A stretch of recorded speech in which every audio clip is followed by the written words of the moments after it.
Bonjour et merci de votre fidélité au 12h30 de RTI2.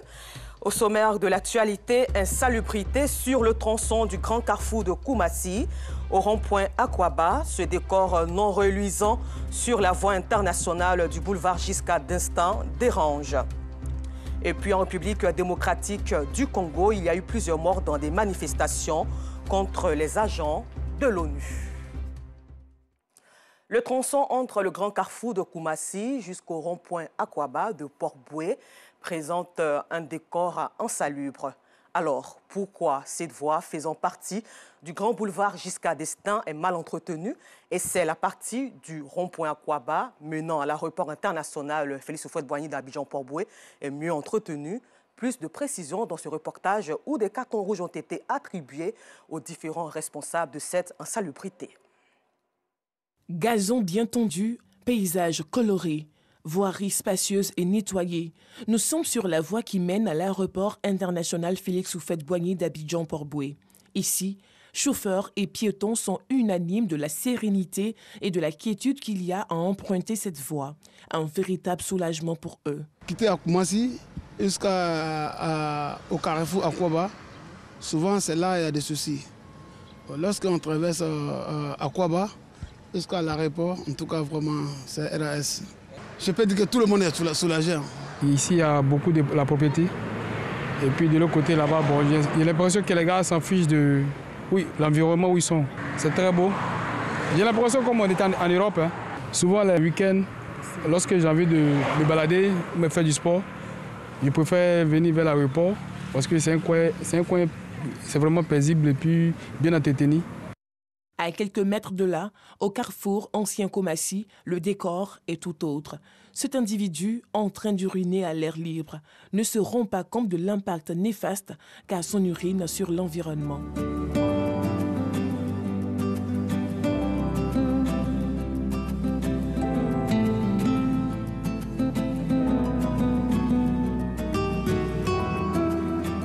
Le bitume dégradé, des nids de poules, des ordures qui jonchent les bordures des routes ça et là.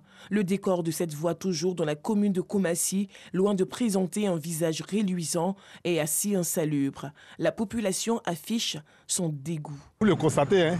Voilà, juste à côté de nous, voilà, ça y est là. On voit, les poubelles sont là, l'odeur déjà là, ça me dérange. Donc là, c'est un peu ça. Moi, je peux jeter dessus. Toi, tu peux me dire de prendre parce que c'est pas joli à voir.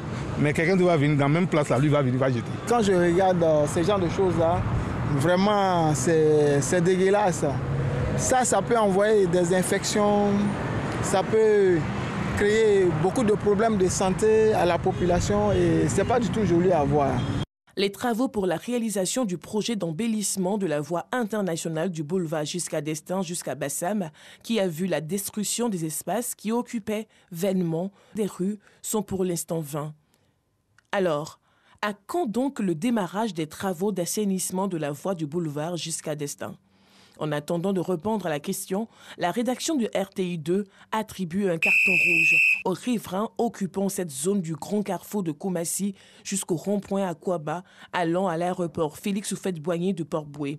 Ils sont les premiers responsables de cet environnement insalubre, mais aussi carton rouge aux autorités des communes de Koumassi et de Port-Boué qui tolèrent ces agissements des populations qui n'accordent aucune attention à la protection et à la préservation d'un environnement sain et salubre. Lutter efficacement contre la drogue et surtout situer les responsabilités de chacun pour éradiquer ce fléau. C'est le sujet de réflexion qui a réuni les chefs de famille, les leaders des associations de jeunesse, les forces de l'ordre et les autorités de Beaunois afin de les sensibiliser sur les dangers liés à la drogue. Une initiative du Haut Conseil de Beaunois, comme nous le soulignent ici Clarisse Konyala et Ami Koulibaly. La drogue fait de nombreuses victimes en Côte d'Ivoire, surtout au sein de la jeunesse ivoirienne qui n'a plus de repères. Ce qui n'est pas sans conséquence pour leur santé mentale et physique. Mi-avril, les services ivoiriens de sécurité ont saisi un peu plus de 2 tonnes de poudre blanche, c'est-à-dire la cocaïne, à Abidjan, la capitale économique, et à San Pedro, dans le sud-ouest du pays. Pour juguler ce fléau à Beaunois, le préfet et le Haut Conseil de la dite ville s'impliquent dans la lutte par la sensibilisation. Et si je suis un parent et que je ne sais pas où mon enfant va la nuit, alors je pourrais être un complice passif de la drogue. Si je suis un parent et que je reçois de l'argent de mon enfant alors que je ne sais pas quelle activité il mène, je pourrais être un complice passif de la drogue. C'est dire que ni le sous-préfet, ni les forces de l'ordre, ni le procureur ou le président du tribunal, aucune de ces entités prises individuellement ne peut à elle seule lutter contre la drogue. Nous, d'abord, leaders de jeunesse, de pouvoir communiquer ce que nous faisons déjà, mais nous allons amplifier cette communication-là auprès de nos camarades, les exhorter à faire l'effort de sortir de là, parce que qui parle d'avenir parle de jeunesse. Et si on parle d'une jeunesse droguée, c'est pas évident que la Côte d'Ivoire voit son avenir assuré. Parents, forces de l'ordre et autorités mis face à leurs responsabilités en vue de leur contribution dans la lutte contre la vente et la consommation de la drogue en Côte d'Ivoire. La drogue ne fait pas bon ménage avec les études. Et il faut que les étudiants et les élèves le comprennent. C'est les vacances. Il faut éviter d'aller se mettre dans des situations de drogue qui vont faire qu'à la rentrée prochaine, on ne pourra plus aller à l'école. On peut être au moins satisfait pour dire que l'aspect interactif a permis aux populations de poser des questions et de comprendre. Et nous leur avons également fait comprendre que nous ne sommes pas des génies. Nous ne fonctionnons que sur la base des informations et que la collaboration qui devait avoir lieu entre eux et nous devait être parfaite, de sorte à ce que nous puissions toucher là où il faut. La Croix-Bleue ivoirienne dénombre plus d'1 million de toxicomanes à Abidjan en 2021, un chiffre qui pourrait s'accroître si rien n'est fait pour stopper ce tueur d'avenir. À l'ouest de la Côte d'Ivoire, la société coopérative en collaboration avec le conseil d'administration Unité de Danané donne du sourire aux apprenants et enseignants à travers le don d'un bâtiment de 3 salles de classe à l'EPP Djassassi dans la sous-préfecture de Caen, région du Tonkoui. Une infrastructure scolaire qui vise à renforcer la capacité d'accueil du dit établissement, mieux améliorer le rendement scolaire des élèves. Nour Sangaré, Joël Gosset. Lancement du tournoi de football de la paix et de la cohésion sociale à Kongosu, village de la commune de Béoumi, région de Bouaké. 16 équipes prennent part à la compétition. Une première édition à l'initiative de la jeunesse du dit village. Il s'agit de renforcer les liens de fraternité entre les ressortissants de la localité. Faire appel aussi à nos autorités pour que nous puissions pratiquer chaque année, chaque vacances, des événements qui vont motiver un peu la ville, qui vont rassembler les jeunes. Les autorités traditionnelles et cadres ont encouragé cette action qui contribue au maintien d'un climat de paix. Au niveau de la cohésion sociale, je suis fier de dire pour que entre nous et notre frère, nous soyons toujours ensemble. Nous avons connu une crise ici à Béoumi. Et nous pensons bien que nous devrons toujours œuvrer à ce que nous puissions pérenniser cette cohésion sociale et aussi créer la fraternité entre les communautés vivantes ici à Béoumi. Le tournoi de la paix et la cohésion sociale dans la commune de Béoumi va durer le temps des vacances scolaires. C'était plutôt le reportage de la paix et la cohésion sociale qu'a fait notre confrère Kwadio Kwame à Béoumi. Nous revenons maintenant sur ce don de bâtiment dans le Tonkoui. Les élèves de l'école primaire publique de Djassadi, dans la sous-préfecture de Caen, région du Tonkoui, ne s'asseyeront plus à 3, voire 4 sur les tables bancs dans les classes de la prochaine rentrée scolaire. L'établissement vient de voir sa capacité d'accueil renforcée à travers la construction d'un bâtiment de 3 salles de classe et un bureau pour le directeur. Un soulagement pour les élèves et corps enseignants du dit village. Depuis la création de cette école, les enfants fonctionnaient dans la précarité. Des bâtiments provisoires, en temps de pluie, les cours ne pouvaient pas se poursuivre. Les enfants n'étaient pas en sécurité et grâce à ce don, les enfants auront des conditions de travail meilleures. Les enseignants aussi pourront avoir un outil pour travailler convenablement. Nous leur disons merci. Merci parce que ce don qu'ils viennent de nous faire va nous permettre d'encadrer mieux les enfants. Une infrastructure scolaire financée par la société coopérative avec conseil d'administration Unité de Danané. Cette action sociale vise à améliorer le rendement scolaire des enfants dans cette contrée du pays. On a fait ce bâtiment pour dire à les élèves de prendre le courage pour faire les bonnes écoles. Les enfants ne doivent pas aller au champ. Ce n'est pas normal. Donc nous, on a contre les enfants qui travaillent au champ, on a contre ça. Notre travail, c'est pour que les enfants là allaient à l'école, pour aller fréquenter, pour devenir quelqu'un demain.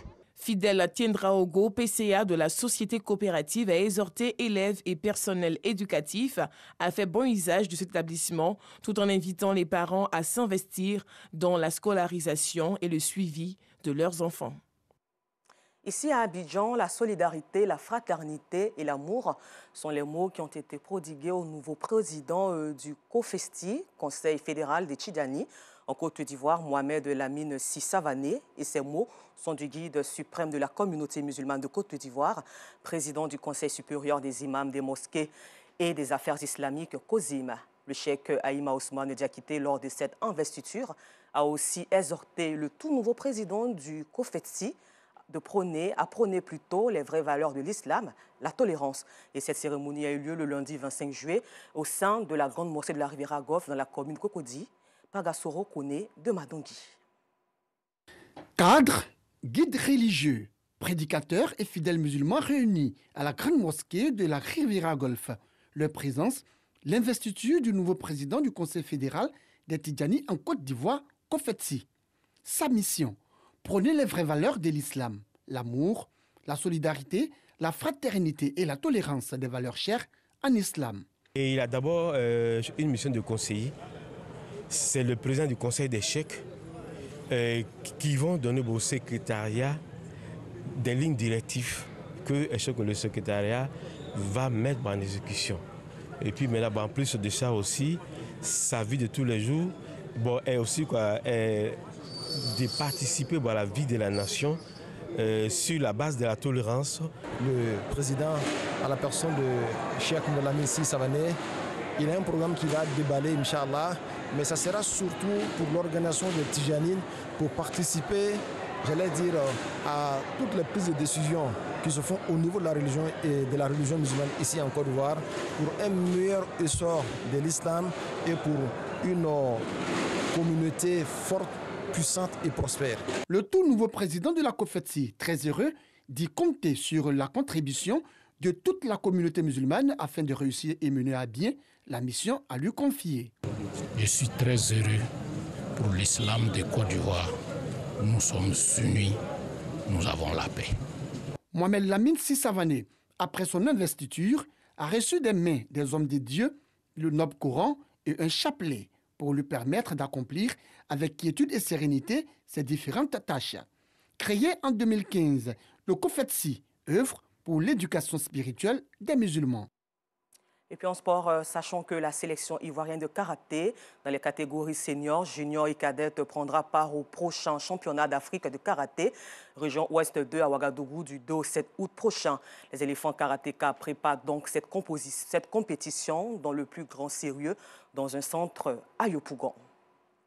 Et puis, hors de nos frontières, comme le disions en titre, 3 membres de la mission de l'ONU et au moins 12 manifestants ont été tués mardi dans 2 villes à l'est de la République démocratique du Congo, au 2e jour des manifestations contre les Nations Unies, accusées d'inefficacité dans la lutte contre les groupes armés.